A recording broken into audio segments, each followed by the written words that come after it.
আসসালামু আলাইকুম সবাইকে, ওয়েলকাম টু ব্যাচেলার্স ডেইলি। এতদিন আপনারা অনেক ধরনের প্রফেশনাল রান্নাবান্নার ভিডিও দেখেছেন ইউটিউব বা ফেসবুকে। তো আজকে আপনারা দেখবেন যে ব্যাচেলাররা কিভাবে রান্না করে। তো চলেন ভিডিও শুরু করা যাক, ভিডিওর মাঝখানে কথা বলা যাবে। তো অনেক দিন পর বাইম মাছ পেলাম, তো সেটা আজকে রান্না করব।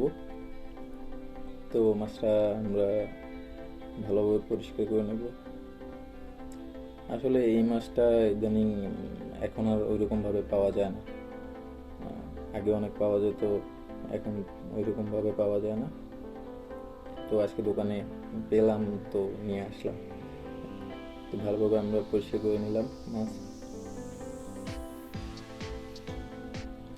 এখন আমরা পেঁয়াজগুলা কেটে পেঁয়াজের চিকলা ছাড়িয়ে আমরা পানিতে একটু ভিজিয়ে রাখবো।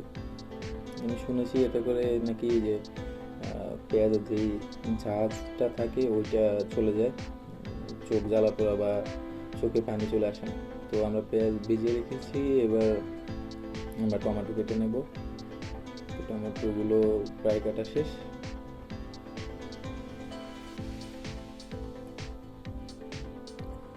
আসলে ভিডিওতে ব্যাচেলারদের রান্না একটু র্যান্ডম টাইপ বা এলোমেলো টাইপেরই হয়। কোনো ধরনের ভুলভ্রান্তি বা ভুলভাবে রান্না যদি হয়ে থাকে তাহলে আশা করি কেউ কোনো ধরনের জাজমেন্ট করবেন না এটা নিয়ে। তো আমরা পেঁয়াজ ভিজিয়ে রাখা পেঁয়াজগুলো কেটে নিলাম।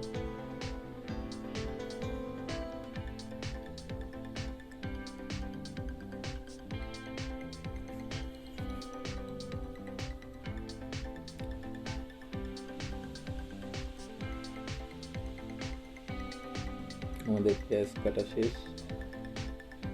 পেঁয়াজ, টমেটো আর কাঁচামরিচ কেটে রেখেছি। এখন চুলাতে চলে আসলাম, কড়াই বসিয়ে দিলাম চুলাতে, তেল ঢেলে নেব। এবার আমরা তেলটা হালকা গরম হয়ে আসলে তেলের মধ্যে পেঁয়াজ অ্যাড করে দিলাম।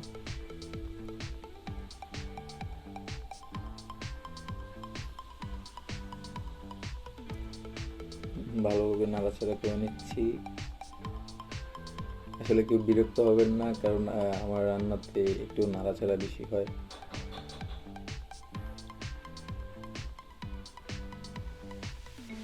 আমি যেভাবে রান্না করি বা আমরা যেভাবে রান্না করি সেটাই আপনাদের দেখানোর চেষ্টা করতেছি। যদি কোনো ধরনের ভুলভ্রান্তি হয়ে থাকে বা নিয়ম অন্য ধরনের নিয়ম হয়ে থাকে তাহলে আপনারা জানাবেন আমাদের এটা। আর সকলের সাপোর্ট আশা করতেছি, যে যদি আমাদের ভিডিওটি ভালো লেগে থাকে তাহলে লাইক, ফেসবুকে যারা দেখতেছেন তারা লাইক করে দেবেন, যারা ইউটিউবে দেখতেছেন তারা আমাদের চ্যানেলটি সাবস্ক্রাইব করবেন। তো এই পর্যায়ে আমাদের পেঁয়াজের সাথে টমেটো, কাঁচামরিচ সব অ্যাড করা হয়ে গেছে। তো আমরা এখন মশলাগুলো অ্যাড করে নেব। হলুদ অ্যাড করে দিলাম, এখন জিরার গুঁড়া অ্যাড করে দেব।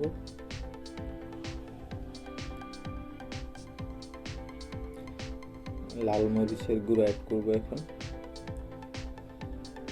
তো সবগুলা মশলা অ্যাড করার পরে আমরা ভালোভাবে নাড়িয়ে নেব জিনিসটা, যাতে ভালোভাবে মিক্সড হয়ে যায়।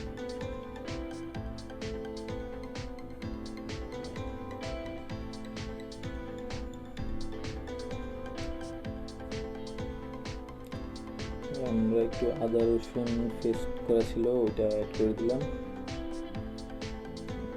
এটা হয়তো বা আদা রসুনটা হয়তো আগে অ্যাড করা লাগে, তো আমরা পরে অ্যাড করে দিয়েছি, মনে ছিল না অ্যাড করার প্রথমে। তো ভালোভাবে নেড়ে চেড়ে পেঁয়াজ, টমেটো, মশলা সবগুলো একটু কষিয়ে নিব।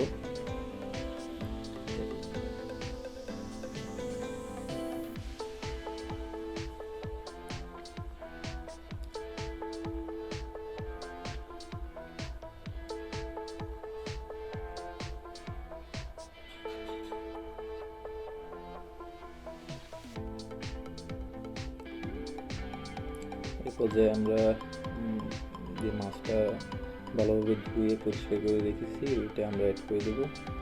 ভালোভাবে নাড়িয়ে চাড়িয়ে এটা নাড়িয়ে চাড়িয়ে নিব। এখন একটু ঢাকনা দিয়ে দিব যাতে জিনিসটা ভালোভাবে রান্না হয়। তো ঢাকনাটা উঠিয়ে ভালোভাবে নেড়ে ছিঁড়ে নিলাম। এই পর্যায়ে আমরা পানি অ্যাড করে দিচ্ছি যাতে মাছটা ভালোভাবে সিদ্ধ হয়।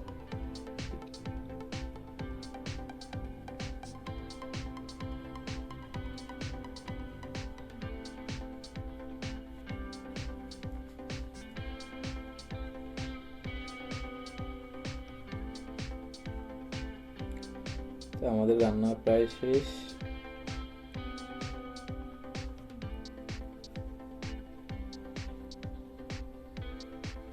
আমাদের ভিডিওটি যদি ভালো লেগে থাকে তাহলে অবশ্যই লাইক কমেন্ট করবেন। যারা ফেসবুকে দেখতেছেন তারা ফেসবুক পেজটি ফলো করে দিবেন এইরকম ভিডিও দেখার জন্য। আর যারা ইউটিউবে দেখতেছেন তারা আমাদের চ্যানেলটি সাবস্ক্রাইব করে দিবেন। সাবস্ক্রাইব করে আমাদের পাশে থাকবেন। ধন্যবাদ সবাইকে। আজকের জন্য এখানে বিদায় নিচ্ছি। ইনশাআল্লাহ আগামী ভিডিওতে দেখা হবে।